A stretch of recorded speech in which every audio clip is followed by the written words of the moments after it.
اگر آدمی اپنے آپ کو نہ سنبھالے اور تقویٰ و طہارت اور پاکی کے راستے پر نہ ڈالے تو دماغ خراب ہو جاتا ہے آدمی کا دنیا کے اسباب سے. اس لیے کہتے ہیں اپنے اسباب میں دین لاؤ تاکہ اس کا غلط اثر دماغوں کو خراب نہ کرے. تو اس کا دماغ خراب ہوا.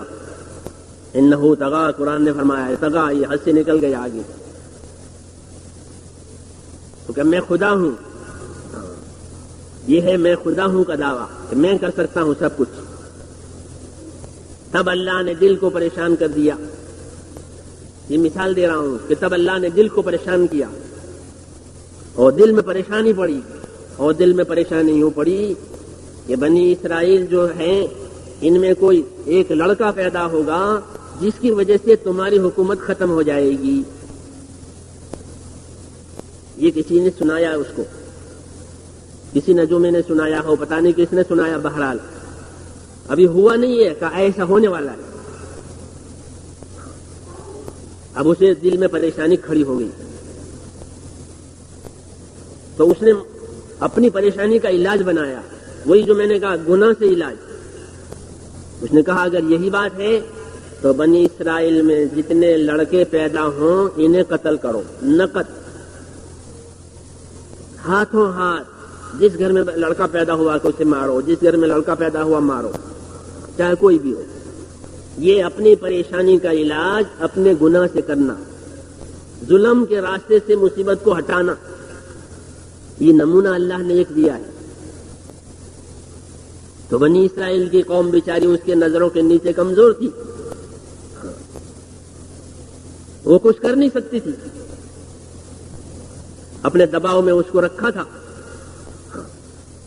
اس لیے کہا ان کی حیثیت ختم کرو کہ ان کے بیٹے مارے جائیں، لڑکیاں ان کی رہنے دو خدمت کرنے کے لیے. یہ نظام اپنی پریشانی کو دور کرنے کے لیے بنایا. بہت مشہور بات ہے، بار بار آپ سنتے ہیں. لیکن چونکہ یہ باتیں میرے دوستوں اللہ کی طرف سے عبرت اور قدرت کے اصول ہیں، یہ اصول کہ ہم اپنی قدرت کو مخالف راہ میں بھی ظاہر کریں گے، اپنی قدرت کو موافق راہ میں بھی ظاہر کریں گے. نظام قدرت سمجھانے کے لیے یہ قصے بتائے ہیں. اس لیے ہر زمانے میں یہ روشنی دیں گے، ہم کو ہر زمانے میں روشنی دیں گے یہ قصے. تو اس نے یہ اصول بنایا اپنی پریشانی دور کرنے کا کہ جو لڑکا پیدا ہو اسے مارو، جو لڑکا پیدا ہو اس کو مارو. ہزاروں کی تعداد میں معصوم لڑکے قتل ہوئے. کیوں؟ پریشانی دور کرنی ہے. حاکم ہے تو ظلم کرے گا، اپنی طاقت غدد لگائے گا. پتہ نہیں کون سا لڑکا پیدا ہو، کس کے ہاتھ سے یہ بات ہو کہ کچھ نہیں، سب کو ایک لاٹھی سے.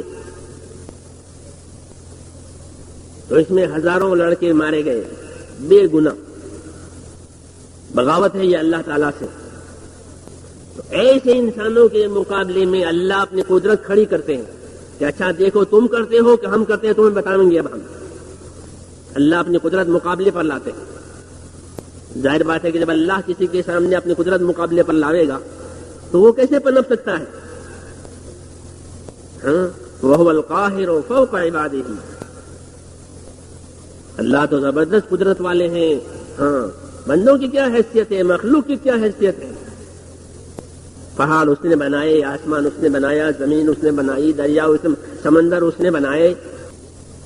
تو اللہ نے اپنی قدرت کو فرعون کی حکومت کے مقابلے میں بنایا. اچھی بات ہے، اگر تمہیں یہی کرنا ہے پھر ہم بھی دکھاویں گے.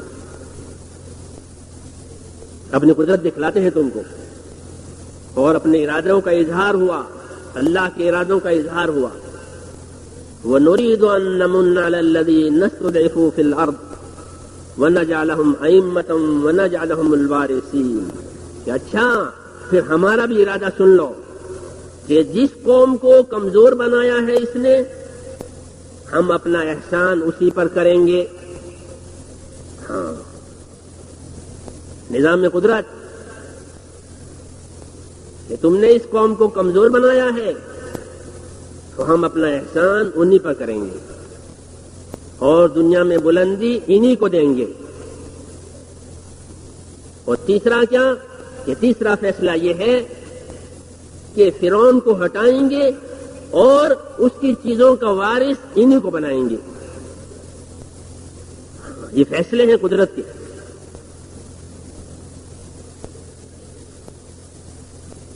کتنا بڑا فیصلہ ہے یہ.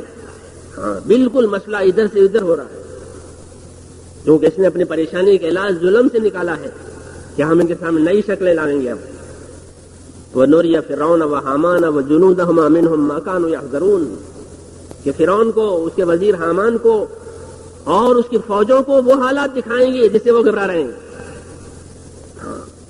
یہ قدرت کا فیصلہ سرکشوں کے لیے دستور. وہ خالی فرعون اور قارون کی داستان نہیں ہے، بلکہ دستور خداوندی ہے. یہ لاویں گے ہم حالات، اس کے اسباب میں حالات لاویں گے. دل میں تو حالات پڑ چکے ہیں نا، اسباب میں بھی حالات لاویں گے اور ناکامی دکھاویں گے اور رسوائی ہوگی، فجیتا ہوگا. ہاں کیوں کہ حق بات مانی نہیں ہے. اس کو دعوت پہنچی تھی کہ اللہ ایک ہے، اس کو مان لے تو پھر اللہ تیرے ساتھ ہو جائیں گے. اب اللہ کی قدرت مقابلے پر آئی ہے. کیوں مجھے بات سمجھ میں آ رہی نہیں؟ یہ ساری امت کو ہم کو سنایا ہے تاکہ ہم اس غلط راستے بچیں. اپنی پریشانیوں کے علاج گناہوں سے نہ کریں، بلکہ اپنی پریشانیوں کے علاج نبیوں سے پوچھ کر کریں. ہمارے پاس نبیوں کی ہدایات ہے قرآن شریف میں، پہلوں کا علم بھی ہے، پچھلوں کا علم بھی ہے. تو پوچھیں کہ اس کا کیا راستہ ہے. اللہ کا حکم ہے کہ پوچھو. پیغمبر صلی اللہ علیہ وسلم فرماتے ہیں پوچھو، پریشان نہ رہو، پوچھو. فرمایا انما شفاء العی السؤال، ہار جاؤ تھک جاؤ پشیمان نہ ہو، پوچھو تو بتانے والے ملیں گے، حق پر چلنے سے لانے والے ملیں گے. ہار جاؤ تھک جاؤ پشیمان نہیں، پوچھو کہ ہم اس کا علاج کیا کریں، ہمارے لیے کیا راستہ ہے، اللہ کیا چاہتے ہیں ہم سے. جب اللہ سے معاملہ صحیح ہو جائے گا تو اللہ دنیا کے معاملے کو صحیح کریں گے. یہ نظام ہے اللہ کا. تو میں نے کہا نمونہ اللہ نے اس کو دکھایا، فرعون کو دکھایا ساری دنیا کے سامنے، اس کی رسوائی قیامت تک کے لیے، جس کے اسباب میں پریشانیاں ڈالی گئی. جب بات نہیں مانی ہے، پورے ملک میں پریشانی اللہ نے ڈالی تھی. یعنی مصر کے ملک میں قحط سالی ڈالی، اب اس کے اسباب میں پریشانی پڑ رہی ہے. ملک میں قحط سالی عام ہو گئی وبا کی طرح سے. کیا علاج ہے کہ کوئی علاج نہیں. حاکم کے پاس کیا علاج؟ کچھ نہیں. آسمان سے خدا نے پانی روکا ہے، کیا حاکم کیا کر سکتا ہے کہ کچھ نہیں کر سکتا. تو لوگ کہتے تھے پانی نہیں ہے، ریت تو آئے گی حاکم کے پاس کہ ہماری ضرورت پوری کرو. وہ کیسے پوری کرتا جب اللہ نے نہیں دیا ہے؟ تو پانی نہیں تھا اس کے پاس. اور جغرافیائی اعتبار سے مصر کا ملک کھیتی کا ملک، جیسے ہمارا ملک کھیتی کا ملک ہے. کھیتی کا ملک، اور کھیتی کا ملک ہو اور پانی نہ ہو تو بڑی مصیبت ہے. ہاں ملک گیر مصیبت، پورے ملک پر مصیبت. پانی کہاں چلا رہا ہے؟ پانی نہیں دے سکتا لوگوں کو کہ میں خدا ہوں کہ پھر پانی دو. تو جو دعوے دار بنے گا اللہ اس کو جھوٹا ثابت کرے گا. دعوے دار نہیں بننا ہے یہاں کہ میں یوں کروں گا، ہم یوں کریں گے، کہ جھوٹا ثابت کریں گے اللہ. یوں کہ اللہ کریں گے اور ہم اللہ کی اطاعت کریں گے، اللہ کریں گے. یہ صحیح راستہ ہے.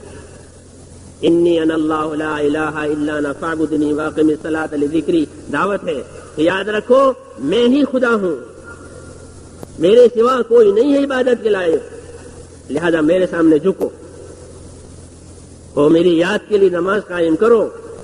یہ اللہ کا امر ہے. میں ہی اللہ ہوں، اس میں کسی کی جگہ نہیں ہے.